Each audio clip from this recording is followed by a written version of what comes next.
La semana pasada se cumplió un mes desde el momento en que Bernardo Arévalo tomó posesión como presidente de la República. Han pasado varias cosas desde entonces y son muchos los analistas que coinciden en que de no haber sido por el decidido apoyo internacional de Estados Unidos y también de Europa y de varios países de América Latina y en general de la comunidad internacional, posiblemente no estaríamos contando la historia tal como lo hacemos hoy día. Posiblemente no hubiese habido un respeto pleno a la voluntad popular. De esto y de otras cosas vamos a platicar con alguien que estuvo leyendo ese proceso todos los días y estuvo siempre opinando y siempre dispuesto a abrir sus opiniones para poder hacer su aporte a ese proceso. Me refiero al embajador Stephen McFarland, ex representante diplomático de Estados Unidos en Guatemala. Así que, embajador McFarland, bienvenido, buenos días. Muy buenos días, Felipe, y saludos a todos los que nos están escuchando. Saludos para usted también, embajador. Empecemos por el principio, como diría alguien. En este primer mes, ¿cómo cree usted que la comunidad internacional está observando y está evaluando el desempeño de la administración Arévalo? Adelante.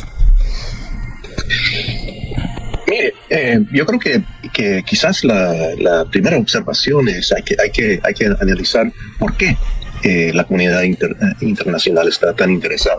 Y yo creo que va más allá de los intereses que puedan tener distintos países y organizaciones internacionales en Guatemala. Yo creo que Guatemala es un símbolo de un país que se enfrentó con una amenaza autoritaria y corrupta y por lo menos logró vencer el primer obstáculo, que fue ganar elecciones e instalarse y tomar posesión.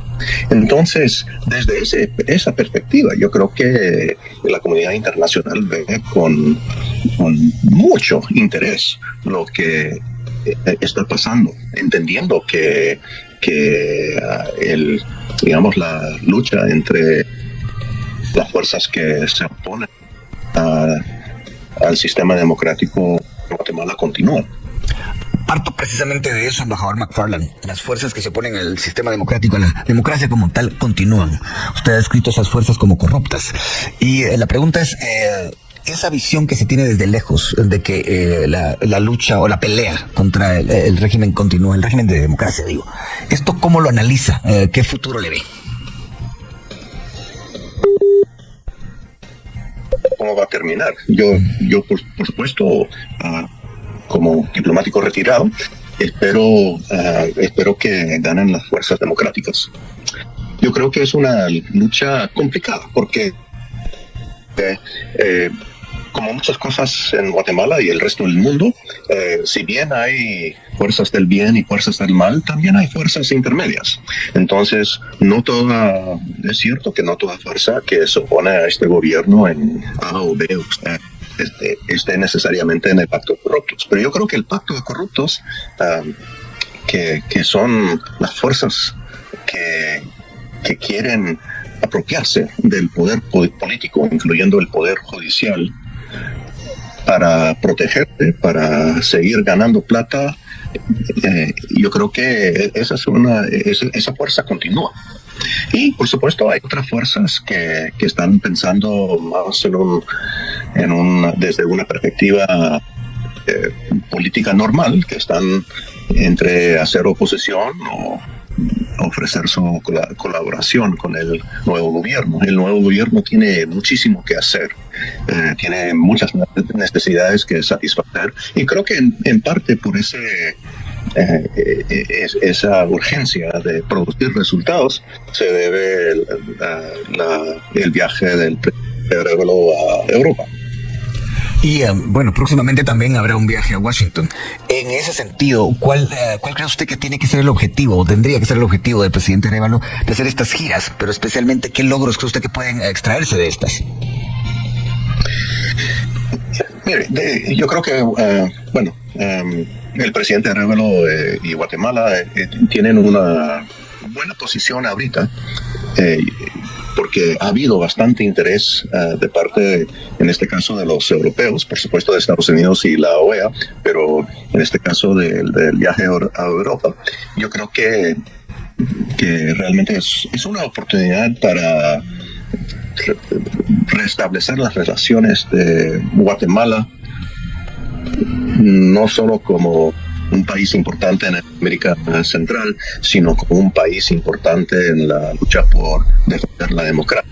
Y creo que es importante restablecer esos contactos de presidente a presidente, presidente a canciller, etcétera.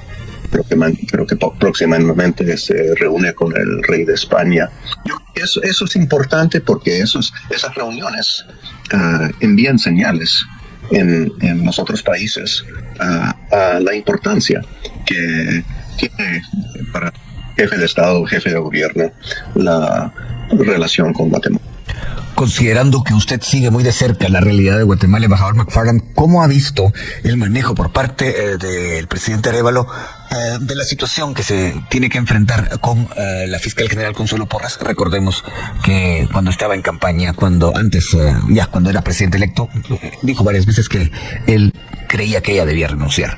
¿Cómo ha visto usted ese episodio o los episodios que se han dado al respecto desde el 14 de enero? Sí. Yo creo que la relación entre el Ministerio Público y el nuevo gobierno es muy importante y todas las señales que el Ministerio Público con respecto a la gobernabilidad son muy negativas, son realmente es un instrumento, desde mi perspectiva, del pacto de corruptos. Entonces es una situación con muchos problemas y muchos riesgos no solamente para el gobierno, sino, diría yo, todo el país. Y yo creo que a lo mejor el presidente pensaba que podía razonar con la fiscal general. No, hasta ahora no ha sido posible. Yo creo que el presidente hizo el intento, también lo hizo el ministro de Gobernación, pero yo creo que si bien es recomendable dejarle a la fiscal una salida algo decorosa, yo creo que hay que prepararse para una serie de disputas judiciales entre el Ministerio Público y los demás actores en la vida política. En este contexto del que estamos hablando, embajador McFarland, y con la gira del presidente Arévalo desarrollándose, en cuanto a apertura de mercados, ¿usted cree que este tipo de giras que hacen los presidentes, en este caso el mandatario recién estrenado, puede darle oportunidades a Guatemala, al comercio exterior, a, qué sé yo, que incluso puedan tener alguna incidencia en un plazo razonable en la economía del país? Yo creo que las giras complementan otras actividades que hace el Estado. Entonces, yo creo que un viaje de un presidente siempre llama la atención. ¿Qué tiene este país para ofrecer en términos, por ejemplo, de economía, de inversiones y de mercado? Pero en ese contexto, yo creo que los esfuerzos del gobierno de promover una ley de competencia, una ley de infraestructura y algunas otras leyes, yo creo que eso va a ser una parte fundamental de ese esfuerzo por abrir mercados y concitar interés en invertir más en Guatemala. Y bien,